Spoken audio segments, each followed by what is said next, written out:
Hello everyone and welcome back in this new video.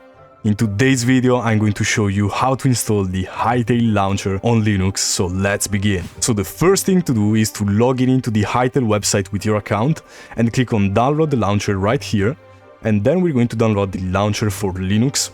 And after it has downloaded the file, we're going to open the file manager, and here it is. We have the HYTALE launcher latest Flatpak.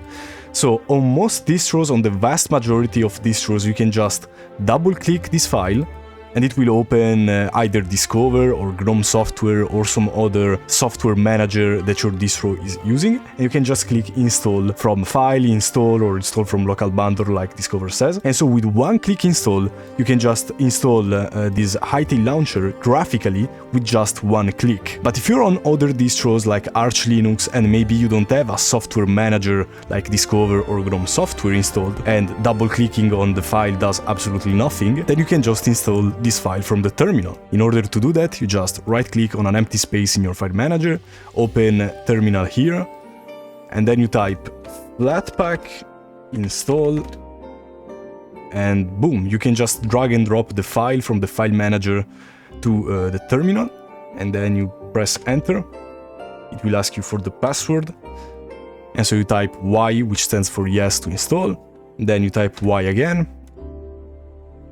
and boom, it's installing a HYTALE. And so boom, it has finished the download. And so this is it. This is how you can install the HYTALE launcher on Linux. It's extremely easy. You can do this both with a software manager, which is a GUI, so you can just do it with double clicking on the file if your distro supports it, which most modern distros do. Or if you're on distros like Arch, you can just install it from the terminal, and that's pretty much it. In case you need to install Flatpak, because maybe on Arch Linux you don't have Flatpak pre-installed by default, I will leave the link to Flathub in the description so you can get instructions on how to install Flathub. It's just a couple of commands, it's super easy. And so if this video has been helpful to you, please leave a like and subscribe, because it really helps the channel grow a lot, and I'm going to see you in the next video. Have an amazing day!